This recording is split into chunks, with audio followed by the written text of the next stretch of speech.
नमस्कार दोस्तों, अर्पित कुमार इलाहाबादिया के चैनल पे आप लोग सब लोगों का स्वागत है। तो जैसा आप लोगों को पता है कि मैं साइकोलॉजी से रिलेटेड आप सारे लोगों को कई सारे लेक्चर बता चुका हूं। मेरा नाम अर्पित कुमार इलाहाबादिया है। तो आज हम लोग, जैसा मैंने आप लोगों को लर्निंग में बताया था कि हम लोग लर्निंग के प्रकार समझ रहे थे, मैंने कई सारी चीज़ों पे बात की थी, चाहे वो हैबिचुएशन की बात रही हो, चाहे सेंसिटाइजेशन की बात रही हो, चाहे एक्टिव लर्निंग की बात रही हो, चाहे एसोसिएशन लर्निंग की बात रही हो। तो मैंने इन सारी चीज़ों पे बात की थी कि हम प्ले के जरिए सीखते हैं। फिर मैंने आप लोगों को और कई तरीके के लर्निंग के आयाम बताए थे, चाहे वो इनकल्ट्रेशन की बात रही हो कि हम दूसरों से वैल्यू लर्न करते हैं, सीखते हैं अपने सराउंडिंग कल्चर से। नॉन फॉर्मल लर्निंग के बारे में मैंने आप बताया था, जहाँ आप अपने व्यू को एक्सचेंज करते हैं, अपने थॉट्स को एक्सचेंज करते हैं, क्योंकि हम जिंदगी में कुछ ना कुछ रोज डेली सीखते हैं। तो उसी सारी चीज़ों के बारे में बताया था कि आपकी मेमोरी के बिहेवियर की चेंजमेंट होने की वजह से जो चीज़ें होती हैं, जिसमें मैंने आपको एपिसोडिक मेमोरी के बारे में या लर्निंग सिस्टम के बारे में बताया था। फिर मैंने मल्टीमीडिया लर्निंग, ई लर्निंग, फिर मूरे के मैंने 3 चीज़ें बनाई थी कंटेंट के जरिए लर्नर और इंस्ट्रक्टर के जरिए, लर्नर टू कंटेंट के जरिए मैंने बात की थी। फिर रोट लर्निंग की बात की थी, जहाँ आप मेमोराइजेशन करते थे, किसी चीज़ को रिपीट करते थे। कैसे हम खेल के जरिए, रूबिक क्यूब के जरिए हम चीज़ें सीखते हैं, जल्दी से सॉल्व करना, उनको स्पीड का पता लगाना, क्रिटिकल थिंकिंग डेवलप करना। फिर टेंजिबल लर्निंग के बारे में बताया था, कभी कभी हम एक्सीडेंटल कुछ चीज़ें हो जाती हैं जहाँ से सीखते हैं, या एविडेंस लर्निंग के जरिए हम बहुत सारी चीज़ें सीखते हैं। तो उसी कड़ी को मैं आज आगे बढ़ाता हूँ। तो आशा करता हूँ कि आपको पिछला लेक्चर मेरा पसंद आया होगा। अगर पसंद आया तो कृपया मेरे चैनल अर्पित इंस्पायरिंग वर्ड को लाइक सब्सक्राइब करते रहें, और मेरे जनरल अवेयरनेस फ्रेटर्निटी चैनल, जहाँ पे मैं जीके जीएस से रिलेटेड चीज़ें बताता हूँ, तो आप लोग की अगर कुछ काम आ जाए तो कृपया आप लोग मेरे चैनल पे विजिट करें और लाइक सब्सक्राइब करते रहें। तो आज मैं आप लोगों को एक बहुत ही बड़े साइकोलॉजिस्ट हैं, बेंजामिन ब्लूम, जो कि ये बताते हैं कि लर्निंग के उन्होंने अपने जीवन के अनुभव में कई सारी चीज़ें जीवन में उन्होंने फेस करी, उससे उन्होंने बहुत कुछ सीखा। तो उन्होंने उसको अपनी जो लर्निंग की टैक्सोनॉमी है उसमें उन्होंने उन चीज़ के बारे में जिक्र करा है। तो कहते हैं कि लर्निंग हमेशा आपके कोई भी चीज़ कॉग्निटिव माइंड से शुरू होती है। कॉग्निटिव मतलब जो आपका मस्तिष्क है, जो आपका माइंड है। तो आप माइंड के जरिए कैसे लर्न करते हैं, या तो रिकॉल करके करते हैं, उनका मानना है, या तो आप उस चीज़ को कैलकुलेट करके, जैसे मैथ में हम कैलकुलेशन करते हैं फिर अंदाज़ा लगाते हैं तो हम कुछ चीज़ सीखते हैं, या हम कोई लाभ हानि का कैलकुलेशन करते हैं अपने ज़िंदगी में, कोई पैसे से लेकर कैलकुलेट करके हम चीज़ों को सीखने का प्रयास करते हैं। ऐसे हम किसी चीज़ को एक दूसरे से विचार विमर्श करके, डिस्कस करके चीज़ों को सीखने का प्रयास करते हैं। एक एनालिसिस प्रॉब्लम होती है, जहां आप किसी चीज़ के एक्स एंड वाई को जानते हैं, एनालिसिस करते हैं कि ये क्या है, क्यों है, क्वेश्चन उसके ऊपर पुट करते हैं, WH, how, when, where, why, what, इस तरीके से। तो ये एनालिसिस भी इसका जरिए। दूसरा वो बताते हैं कि जैसे साइकोमीटर को बोलते हैं कि आपके दिमाग में एक ऐसा ट्रिगर पॉइंट है जो आपको उस काम करने के लिए प्रेरित करता है, लर्न करने के लिए प्रेरित करता है। जैसे डांस के जरिए आप पास आना सीखते हैं, एक दूसरे की भावनाओं को सीखते हैं, तो ये भी लर्निंग का प्रकार है। स्विम के जरिए आप अपनी इफिशियंसी का पता लगाते हैं, आप जो कठिन काम है उसको करने के बारे में आपको एक पता चलता है, आप एंटीसिपेशन करते हैं कि हाँ मैं ये काम कर सकता हूँ। इसी तरीके से ड्राइव करते हैं, ड्राइव करने से आपको पता चलता है कि आप गाड़ी कितनी रफ्तार में चला लेंगे, कितना कंट्रोल रहेगा आपके ऊपर। तो ये सारी चीज़ें लर्निंग साइको मीटर को एक आयाम रखते हैं, उसमें ये बताते हैं कि ये भी लर्निंग का प्रकार है। जैसे आप कार राइड कर रहे हैं तो आप कितना कंट्रोल में हैं, आप कब ब्रेक मार रहे हैं, कब एक्सीलेटर बढ़ा रहे हैं, कितना आपका कॉन्शियस माइंड उस चीज़ के प्रति सतर्क है। बिल्कुल आप कह सकते हैं कि वो जो भी काम कर रहे हैं उसमें आपका 100% ध्यान है। बाइक चला रहे हैं तो कहाँ पे किस सिचुएशन में किस तरीके से डील करना है, कितना आप ट्रेंड है उस काम को लेकर, ये सब लर्निंग के ही प्रकार हैं। अफेक्सलेटिव लर्निंग, जहाँ आप किसी से बॉन्ड बनाना, प्यार करना, लव अफेक्शन जाहिर करना, इंटीमेसी जाहिर करना, ये सारी चीज़ें सीखते हैं। डर पैदा होता है तो डर से आप बहुत कुछ सीखते हैं कि मुझे ये काम अब अपने ज़िंदगी में नहीं करना है, क्योंकि जिस काम से आप डरते हैं उस काम को नहीं करेंगे तो वो आपको एक सीख देता है कि मुझे ये बेकार काम अपने ज़िंदगी में नहीं करने हैं, अच्छी चीज़ों पे फोकस करना है, अच्छा बनना है, अच्छा वर्क करना है। तो वही सारी चीज़ें जहाँ आप किसी के प्रति कि मुझे कोई ऐसा काम नहीं करना जिससे हेट पैदा हो, नफ़रत पैदा हो, या कोई ऐसी प्रॉब्लम क्रिएट हो जो मेरे लिए खतरा बन जाए कि मैं किसी के बारे में कुछ गलत बोलूँ, किसी को एब्यूज करूँ, किसी के बारे में कोई जजमेंट बनाऊँ या अपने आप से प्रज्यूम करूँ। तो ये भी हमको एक सभ्य नागरिक बनाता है। तो लर्निंग हमको सभ्य नागरिक बनाती है, हमको कंट्रोल करना सिखाती है, हमको समाज में कैसे बिहेव करना है। जो मैं आपको बिहेवियरलिज्म कल्चर बताया था वो भी एक लर्निंग का पार्ट है। तो आप इस चीज़ को समझें और जानें। मैं चलता हूँ अपने और भी सारी चीज़ें, जैसे गेम के जरिए, चेस के जरिए हम कितना किस चीज़ पे फोकस करना है, कितना टेंशन रखना है, ये सारी चीज़ें सीखते हैं। रूल को किस प्रकार से लर्न करना है, हमारा किस प्रकार से मूव होना चाहिए, कैसे हमको डिसीजन लेना है, कैसे आगे बढ़ना है, ये सारी चीज़ें इसके अंदर आती हैं। फिर एक सबसे इम्पॉर्टेंट रोल होता है जिसको हम ट्रांसफ़र थ्योरी बोलते हैं, जहाँ आप अपने ज्ञान का आदान प्रदान करते हैं, अपने एक्सपीरियंस का आदान प्रदान करते हैं। आप किसी को गाइड देते हैं, किसी को कोई इंस्ट्रक्शन देते हैं, कोई टास्क देते हैं, उससे उसका अनुमान लगाते हैं, उसकी भावनाओं को जानने का प्रयास करते हैं। तो आप इस प्रकार से भी लर्न करते हैं। पॉजिटिव लर्निंग, आप उसको क्या देते हैं, निगेटिव लर्निंग, उससे वो क्या खराब, किसी को आपकी बात नहीं अच्छी लगी तो वो निगेटिव तरीके से वो किस प्रकार से लर्न कर रहा है। आपकी हैबिट ट्रांसफ़र करते हैं आपकी, आप इस तरीके से काम करते हैं, आप इतने मेहनती, तो दूसरा आदमी भी उसी तरीके से बनने का प्रयास करता है। उसके अंदर एक एटीट्यूड डेवलप करते हैं, एक ऐसा एटीट्यूड जो उसको काम करने के लिए प्रेरित करता है, सीखने के लिए प्रेरित करता है, आगे बढ़ने के लिए प्रेरित करता है। तो ये भी इम्पोर्टेंट रोल है।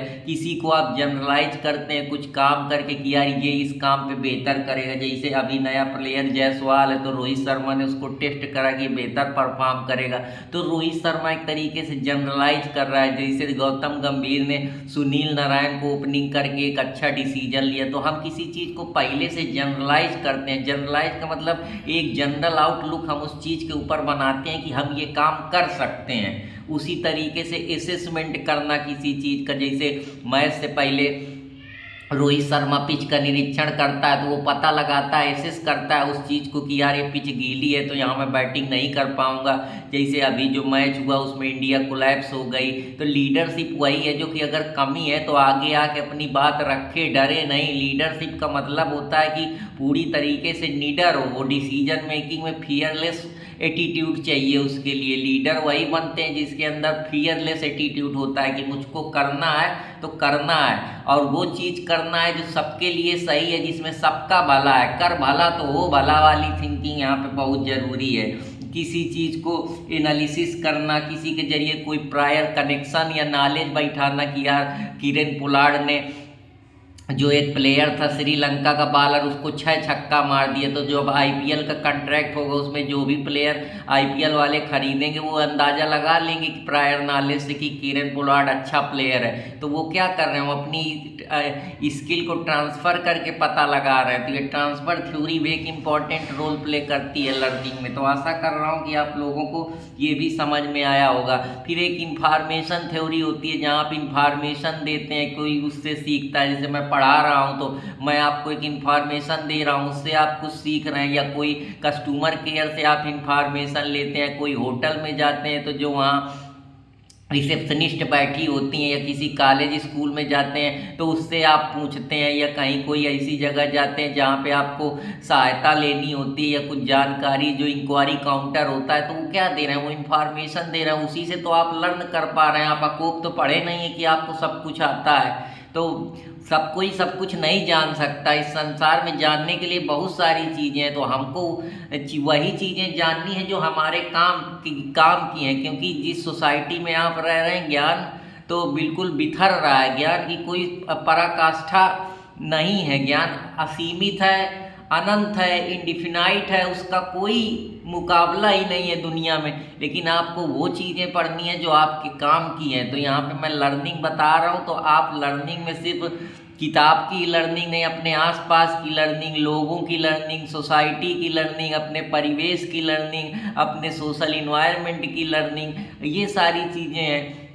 अपने बिहेवियरल की लर्निंग, आसपास के जो आपके फैमिली हैं या आसपास के जो और सारे लोग हैं, जो अच्छे अच्छे फिगर्स हैं, पर्सनालिटी हैं, उनसे भी आप लर्न कर सकते हैं। तो ये एक बड़ा इम्पॉर्टेंट रोल है जिस पे मैं अपने विचार रखना चाह रहा था। तो आशा करता हूँ कि आप लोगों को समझ में आया होगा। जैसे हम फिलॉसफी में इंडक्टिव लर्निंग की बात करते हैं, जहाँ आप एनालिसिस करके, लर्न करके, लॉजिक के जरिए, जैसे 2 2 4 होता है तो आपको पता है 2 का स्क्वायर 2 होता है तो 4 होता है। तो अगला अगर लिखा है रीजनिंग में 3 का, तो आप तो यही समझेंगे ना कि 3 का भी स्क्वायर 9 करना है। तो ये क्या है, लॉजिक है। जैसे आप 5 5 10 होता है, तो अब जब 10 लिखा है तो आगे अब जो संख्या होगी 10 के आगे 10 लगाएंगे, क्योंकि लॉजिक बता रहा है कि इतने ही जोड़ना है।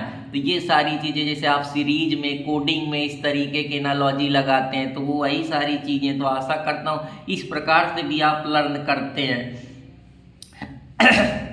जैसे ऑस्कर रेजर एक इम्पॉर्टेंट एनालिसिस है, जहाँ वो फिलॉसिकल प्रॉब्लम को चैलेंज करते हैं। जैसे स्केप्टिज्म में लोग संदिग्ध की वजह से लर्न करते हैं, सीखते हैं, जानने का प्रयास करते हैं और नई नई चीज़ों की खोज करते हैं। तो लर्निंग का मतलब होता है किसी चीज़ को जानने की इच्छा, क्यूरियोसिटी, उसका व्हाट, वेयर, व्हेन, व्हाई का पता लगाना, अपनी आत्मा को संतुष्ट करना, वो सारी चीज़ें उसमें इम्पोर्टेंट रोल प्ले करती। जैसे सोलोमॉन की एक थ्योरी है जो कि मैथमेटिकल थ्योरी से रिलेटेड, जहाँ पे आप मैथमेटिकल लर्निंग, मैथमेटिकल फार्मूलेज, मैथमेटिकल जो आपका डेरिवेशन होता है या किसी फार्मूले को ड्राइव करना है या उसके पीछे का लॉजिक जानना है, तो वो भी एक इम्पॉर्टेंट रोल प्ले करता है। लेकिन ये सारे तो फैक्टर हैं जो मैं आप लोगों को पढ़ाया कि एसोसिएटिव लर्निंग हो गया, इकल्ट्रेशन हो गया, एपिसोडिक हो गया, एक खेल के जरिए हो गया, ये जितनी भी प्रकार से आप लर्निंग को एक्वायर करते हैं, इंफॉर्मेशन के जरिए हो गया,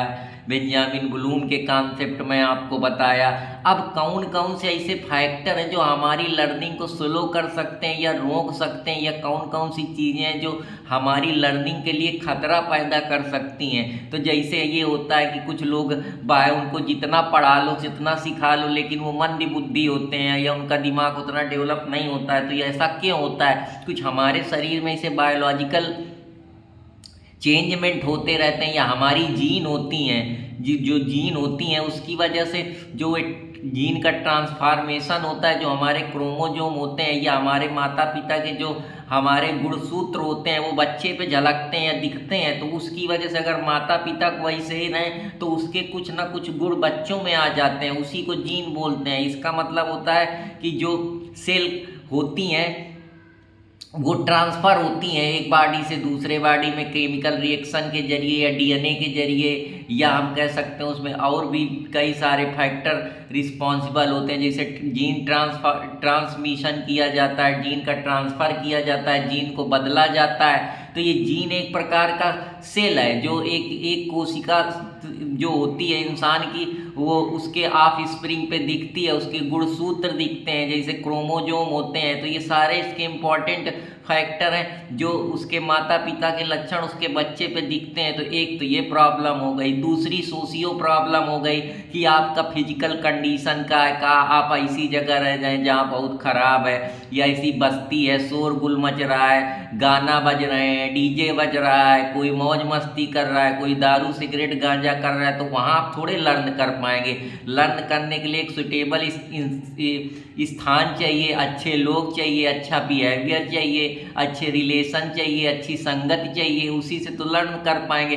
फिर उसमें एक इम्पॉर्टेंट है कि आप का जो माल न्यूट्रिशन है वो किस प्रकार से आप कैसे न्यूट्रिएंट्स ले रहे हैं, आपकी बॉडी कैसे रिएक्ट कर रही है, आपका इंटरप्रिटेशन स्किल किस तरीके से काम कर रहा है, आपके जो न्यूरॉन्स सेल हैं वो किस प्रकार से चीज़ों को इंटरप्रेट कर रहे हैं, आप कितना एक्सप्लोर करें हैं अपनी ज़िंदगी में, कितना आपको पहले से प्रायर नॉलेज है उन चीज़ों के लिए, वो भी एक इम्पॉर्टेंट। तो ये सारे ऑब्स्टिकल हैं जो इम्पॉर्टेंट रोल प्ले करते हैं। जैसे आप थके हैं या आपकी बॉडी उस समय कुछ काम करने के लिए मन नहीं कर रही तो आप कुछ नहीं लर्न करेंगे। अगर आपका हेल्थ है नहीं साथ दे रहा है, आप इतना परेशान है, बुखार आ रहा है, कोई डिसीज से पीड़ित है, या कोई प्रॉब्लम आपको हेल्थ से रिलेटेड, या आपका न्यूरोलॉजिकल डिसऑर्डर है, या हम कह सकते हैं जो बाइपोलर डिसऑर्डर है, या जो और भी न्यूरो से रिलेटेड डिसबैलेंस या डिसऑर्डर क्रिएट होते हैं माइंड में, या कोई माइंड से रिलेटेड समस्या है जिसकी वजह से आपका माइंड पूरी तरीके से इंटरप्रेट नहीं कर पा रहा, तो वो भी एक इम्पॉर्टेंट रोल है जो आपके लर्निंग को के लिए बाधा बनता है या अवरोध उत्पन्न करता है। अनहाइजीनिक कंडीशन होती हैं, जहाँ अनहाइजीनिक कंडीशन में जैसे कि वहाँ बहुत अच्छा साफ सुथरा नहीं है, सैनिटेशन की प्रॉपर व्यवस्था नहीं है, बदबू आ रही है, गंदगी है प्रॉपर तरीके से, स्कूल नहीं है, चाक नहीं है, क्लासरूम बेहतर नहीं है, पढ़ाई के लिए कोई सामग्री नहीं है, जो टीचर है वही इतना इंटेलिजेंट नहीं है, प्रॉपर बच्चों को कंफर्ट नहीं मिल पा रहा, टेम्परेचर ज़्यादा है, लाइट नहीं प्रॉपर तरीके से आ रही, फर्नीचर की व्यवस्था नहीं है, जो लिख रहे हैं बच्चे उनकी अभी स्किल उतनी डेवलप नहीं है, टेक्नोलॉजी नहीं है जिससे बच्चों को एनिमेशन के जरिए, ग्राफ के जरिए, कार्टून के जरिए बच्चा कितना उस चीज़ को खुशी से सीख रहा है, कितना स्ट्रेस ले रहा है, ये सब इम्पॉर्टेंट फैक्टर हैं। स्टूडेंट कितना अटेंटिव है, क्या वो पढ़ाई के प्रति ईमानदार है, या पढ़ना चाहता है, या टाइम पास करना चाहता है, तो वो भी एक इम्पॉर्टेंट रोल प्ले करता है मैटर। इसके बाद कितना मोटिवेशन है, वो क्यों पढ़ाई कर रहा है, उसका आगे का उद्देश्य क्या है, उसकी ज़िंदगी का गोल क्या है, शायद उसको पढ़ाई में मन ना लग रहा हो, या वो किसी और काम के प्रति मोटिवेटेड हो, शायद वो खेल में आगे जाना चाह रहा हो, या कुछ वो फिलोसफिकल दुनिया का ज्ञान लेना चाह रहा हो। तो लर्निंग का एक पर्टिकुलर डायमेंशन है कि उस डायमेंशन में वो सुटेबल कैंडिडेट है कि नहीं है, तो वो भी एक इम्पॉर्टेंट रोल प्ले करता है। फिर इसके बाद एटीट्यूड है कि आप उस चीज़ को कितना अंदर से एटीट्यूड आपका कैसा, आपका बिलीव कैसी है, आपकी डिजायर कैसी है, आपकी थिंकिंग कैसी है, आप किस तरीके से चीज़ों को सोचते हैं, पढ़ाई को लेकर आपका नज़रिया क्या है, आपकी पर्सनालिटी का आउटलुक क्या है, पर्सनालिटी हो गया, एटीट्यूड हो गया, अगर यही बेहतर नहीं होंगे, या आप इमोरल प्रकार के आदमी है, या आपका क्रिमिनल बिहेवियर है, या आप समाज के लिए एंटी सोशल एलिमेंट है, तो आप क्या ही लर्न करेंगे। आप निगेटिव लर्निंग करेंगे, पॉजिटिव तो करेंगे नहीं, तो वो भी एक अवरोधक क्षमता है। और जो तीसरी चीज़ है वो इमोशन है कि इंसान को अगर इमोशनली उस चीज़ से जोड़ा जाएगा, जैसे इमोशनल थ्योरी है जिसको हम अफेक्शनेट थ्योरी बोलते हैं, बड़े बड़े साइकोलॉजिस्ट बताते हैं कि ये थ्योरी बड़ी इंपॉर्टेंट है, चाहे ये लीडरशिप में हो, चाहे गेम में हो, चाहे टीचर स्टूडेंट का रिलेशन हो, चाहे बिजनेस में हो, ये थ्योरी का बड़ा इंपॉर्टेंट रोल है, चाहे किसी के बिहेवियर में हो, पर्सनालिटी में हो, किस तरीके से इमोशन के जरिए हम उसको बेहतर लर्न करा सकते हैं। जैसे डैनियल गोलमैन का व्यू है, जहाँ वो आईक्यू को ईक्यू से आईक्यू को छोटा समझता है, वो कहता है इमोशनल क्वालिटी ज़्यादा इंपॉर्टेंट है, इमोशनल क्वालिटी अगर ज़्यादा बेहतर होगी तो आईक्यू तो हम बच्चे के अंदर डेवलप ही कर देंगे, लेकिन अगर उसके अंदर इमोशनल क्वालिटी नहीं है, आईक्यू बेहतर है, तो वो ज़रूरी नहीं कि बेहतर परफॉर्म करे, क्योंकि इमोशन पे आदमी कुछ भी कर देता है। देखते हैं नए नए बच्चे आजकल के 20-20, 30-30, 50-50 साल के लड़के लड़कियों के साथ ये जो इमोशनली कनेक्ट होते हैं, कैसे कनेक्ट होते हैं, ये जो सोशल रिलेशनशिप बनते हैं, इंटीमेसी बनती है, कैसे बनती हैं, सब इमोशन के जरिए ही तो हो रहा है। या कोई आसपास जो देखते हैं, कोई मूवी देख के इतना इमोशनल हो जाता है, कोई किसी की कहानी सुन के उनके अंदर आंसुओं का अंबार फूट पड़ता है, तो ये सब कैसे हो रहा है। इसमें बड़े व्यू हैं, जैसे जेम्स लार्ज की थ्योरी है, कैनन बार्ड की थ्योरी है, एकमैन के 16 प्रिंसिपल हैं, और भी तमाम हैं, जैसे निकोजो के law of emotional law of attraction है, जहाँ इवेंट के जरिए हम चीज़ों को सीखते हैं, या हम हमारे शरीर में जो physical reaction, psychological response create होता है, उसकी वजह से इमोशन आते हैं। तो ये emotion social economics culture setting को देख के पैदा होते हैं। या हम कह सकते हैं जो मोटिवेशनल थ्योरी है, चाहे वो अब्राहम मास्लो की थ्योरी रही हो, या XY थ्योरी रही हो, या पुश पुल डिमांड मेथड रहा हो, ये भी एक इम्पॉर्टेंट रोल प्ले करता है। तो आशा करता हूँ कि आप लोगों को ये भी समझ में आएगी कितना आप उस चीज़ को रिटेन कर पा रहे हैं, कितनी आपकी एक्यूरेसी है, किस प्रकार का आप इंटरेस्ट ले रहे हैं, पढ़ाई के प्रति इंटरेस्ट है भी या नहीं है। तो ये लर्निंग के कुछ फैक्टर हैं जो इस रोल प्ले करते हैं। अगर आप बेहतर इंटरेस्ट नहीं लेंगे, पढ़ाई लिखाई में ध्यान नहीं रखेंगे, जब आपका इंटरेस्ट नहीं बनेगा तो पढ़ाई कहाँ से करेंगे। मन आपका कहीं लगा है कि मन अंते चित अंते जियरा रहा है उदास, तो कहाँ से पढ़ पाएंगे।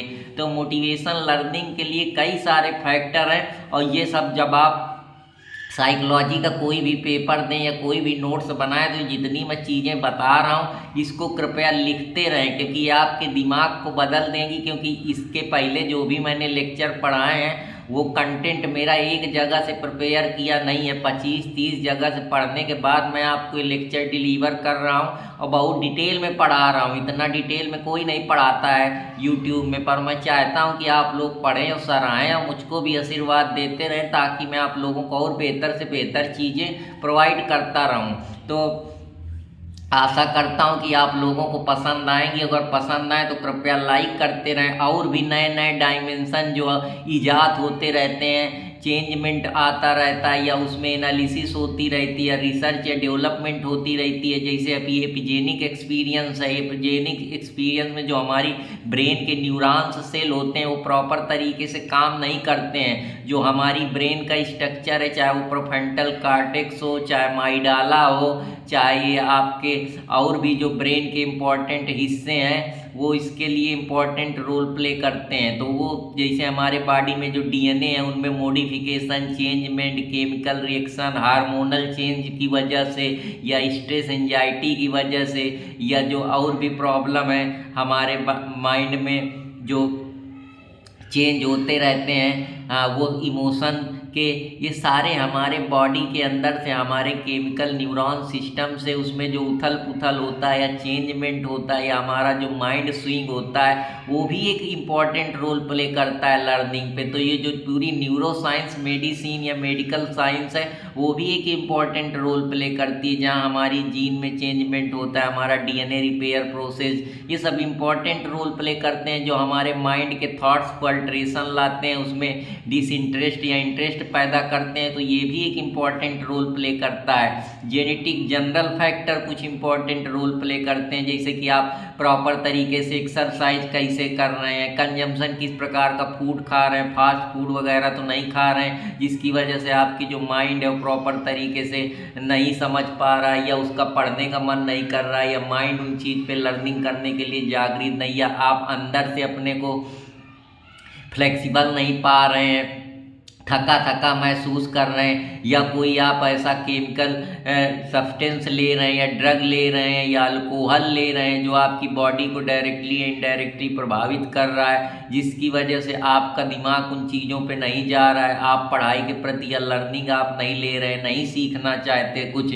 या आपके माइंड में या आपके ब्रेन स्ट्रक्चर में कोई चेंजमेंट हुआ है या कोई केमिकल रिएक्शन हुआ है या कोई हार्मोनल चेंज हुए हैं, तो वो भी इम्पॉर्टेंट रोल प्ले करता है। या कोई आपको डिसीज हो गया है जो आपके न्यूरॉन्स सिस्टम को प्रभावित कर रहा है, जैसे अल्जाइमर डिसीज हो गया, या आप कैसे समाज में रह रहे हैं, वहाँ पॉल्यूशन तो नहीं है या वो सारी प्रॉब्लम तो नहीं फेस कर रहे हैं, स्लम पे तो नहीं रहे हैं, चोकिंग प्रॉब्लम तो नहीं है, क्लाइमेट चेंज वगैरह वाली हाई टेम्परेचर तो नहीं है, ये सारे इम्पॉर्टेंट रोल हैं। वेस्ट का जो सिस्टम है उस कल्चर इन्वायरमेंट पे तो नहीं रहे हैं, कैसी सोसाइटी में रह रहे हैं और पढ़ाई लिखाई वाली जगह है या नहीं, या सिर्फ मौज मस्ती वाली जगह है, तो ये भी इम्पोर्टेंट रोल प्ले करता है। या आपकी जो मेमोरी है वो बूढ़ी हो गई है, आपको इंसोमानिया जैसी प्रॉब्लम हो गई या लॉस ऑफ मेमोरी हो गई है, तो वो भी एक इम्पॉर्टेंट रोल प्ले करता है। तो यहाँ पे मेडिकल साइंस भी एक इम्पॉर्टेंट रोल प्ले करती है। तो आशा करता हूँ कि आप लोगों को ये समझ में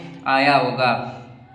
अब हमने बहुत सारी रिसर्च के बाद पता चला कि ये जो लर्निंग है वो हम ही नहीं करते हैं, ये इंसान भी करते हैं, एनिमल्स भी करते हैं, इवन प्लांट भी करते हैं। प्लांट बिहेवियर के जो एक साइकोलॉजिस्ट हैं मोनिका गैग्लियानो, जो ऑस्ट्रेलिया के प्रोफेसर हैं, पादप विज्ञान के, जियोलॉजी के, उन्होंने पी पे एक्सपेरिमेंट करा और ये पाया कि जो ये हाई एल्टीट्यूड में है इसके चांस ज़्यादा है कि ये ग्रो होगा और ये कूलर जगह में ज़्यादा पैदावार होगी, और जो यहाँ पे होगा वहाँ उसकी जो लीफ है उसकी ओपनिंग और क्लोजिंग होती रहेगी और ये वहाँ पे ज़्यादा इस पे इम्पैक्ट देखने को मिलेगा या चेंज देखने को मिलेगा जहाँ पे बायो एक्टिव सब्सटेंसेज होंगे, ऐसे सब्सटेंस होंगे जो पूरी तरीके से जीवन को जीने के लिए एक्टिव है या उसको बढ़ावा दे रहे हैं, जो मरे नहीं है, जिसकी वजह से लाइफ जो जीवन है हमारा वो आगे बढ़ेगा, वो एक्टिव ऐसे है जिसकी वजह से उसमें फर्टिलाइजेशन प्रोसेस बेहतर होगा।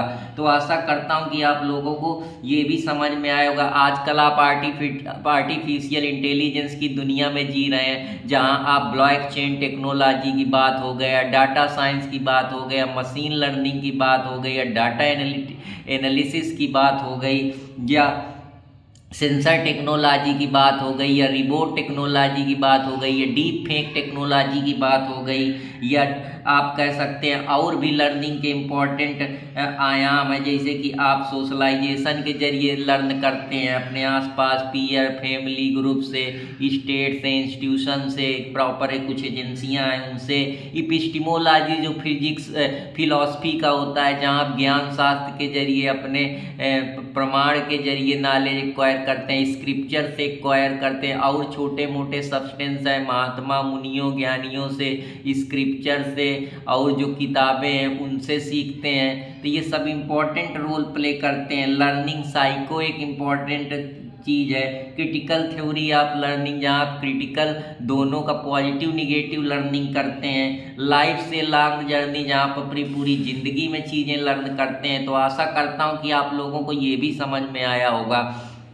अब कुछ बड़े बड़े साइकोलॉजिस्ट पैदा हुए, बड़े बड़े थिंकर पैदा हुए, जिन्होंने इसमें अपना समय दिया, गहन अध्ययन किया, जानकारी अर्जित करी।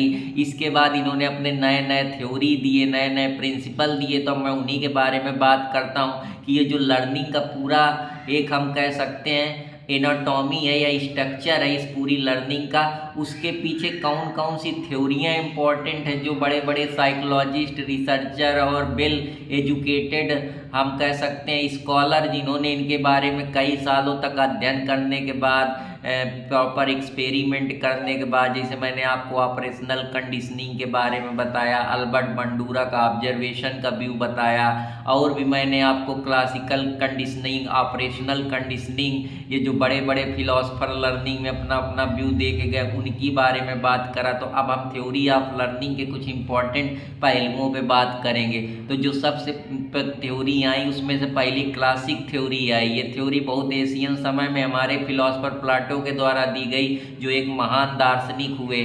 428 BC में थ्योरी कहती है कि इंसान की लर्न जो करता है सो करता ही है, लेकिन कुछ लर्निंग वो जब पैदा होता है तो उसके बर्थ के समय से ही होती है, लेकिन जैसे जैसे उसकी मेमोरी वो आसपास देखती है, रिकलेक्ट करती है, थॉट्स करती है, तो वो बहुत सारी चीज़ों के कम्बिनेशन के जरिए लर्न करता है। तो उन्होंने इसको क्लासिफाइड थ्योरी का नाम दिया। उन्होंने कहा कि हमारे दिमाग में ऑलरेडी नॉलेज भरा हुआ है। जब हम अपने पास अनुभव करते हैं, जैसे हमको कोई चीज़ दिखती है तो हम पहले उस चीज़ को देखने के बाद तुरंत हमारे बॉडी के जो न्यूरॉन्स होते हैं वो तुरंत सिग्नल माइंड को भेजते हैं और हम तुरंत उस चीज़ पे एसोसिएशन बनाने लगते हैं। जो हमने एसोसिएशन की बात आप लोगों को लर्निंग में बताई, तो वो एसोसिएशन के जरिए हमारे बॉडी में, इसका मतलब पहले से ही हमारे जो सेल्स हैं उनको कुछ ना कुछ पता है। जो हमारा ये सेंसिंग ऑब्जर्वेशन है, जो हमारा साइकोलॉजिकल या हमारा न्यूरॉन्स नर्वस सिस्टम है, इसको वो चीज़ें पता है, तो जिसकी वजह से वो चीज़ों को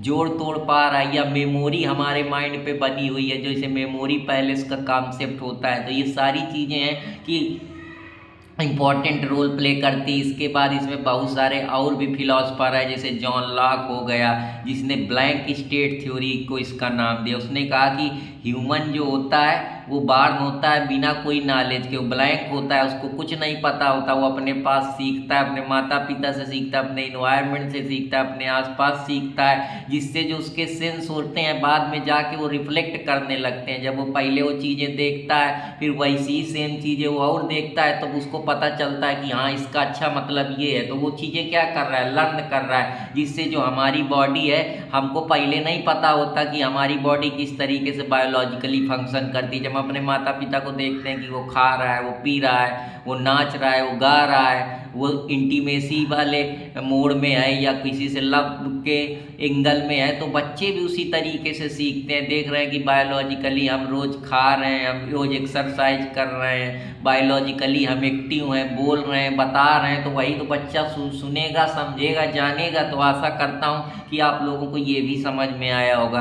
दूसरा बिहेवियरल लर्निंग होती है कि आप बिहेवियर के जरिए बातचीत करते हैं, दूसरों के बिहेवियर को अपनाते हैं। जैसे अल्बर्ट बंडूरा का व्यू है, ऑब्जर्वेशन बताते हैं, जिसको मॉडलिंग बोलते हैं, तो ये भी एक इम्पॉर्टेंट रोल प्ले करता है। तीसरी थ्योरी ट्रांसफ़र के जरिए, जहाँ नॉलेज के जरिए, जनरलाइजेशन के जरिए, प्रीवियस एक्सपीरियंस के जरिए, असेसमेंट के जरिए, इंटरेक्शन के जरिए, गाइड के जरिए आप कुछ ट्रांसफ़र करके दूसरे को ज्ञान देते हैं। जैसे टीचर स्टूडेंट को अपना नॉलेज के जरिए ज्ञान प्रदान करता है, तो वो ट्रांसफ़र ही कर रहा है। जहाँ कोई चीज़ एक इंसान से दूसरे इंसान के पास जा रही है, उसके साइकोलॉजिकल माइंड की वजह से जो बॉडी के न्यूरॉन्स हैं, वो उस चीज़ को जो सिग्नल है वो कनेक्ट हो रहा है। जैसे ब्लूटूथ है, एक डाटा से दूसरे डाटा में कनेक्ट कर लेता है, क्योंकि जो कम्युनिकेशन नेटवर्क है वो इस तरीके से काम कर रहा है। वैसे हमारा बॉडी भी कम्युनिकेशन नेटवर्क की तरह हमारे सेल्स हैं जो एक दूसरे से दूसरे इंसान तक ट्रांसफ़र होते रहते हैं। तो आशा करता हूँ कि आप लोगों को पसंद आएगा, और पसंद आए तो कृपया लाइक सब्सक्राइब करते रहें। तो अभी आज के लिए थोड़ा 2 मिनट रुकते हैं, फिर आप लोगों को पढ़ाऊँगा। तब तक के लिए धन्यवाद, नमस्कार।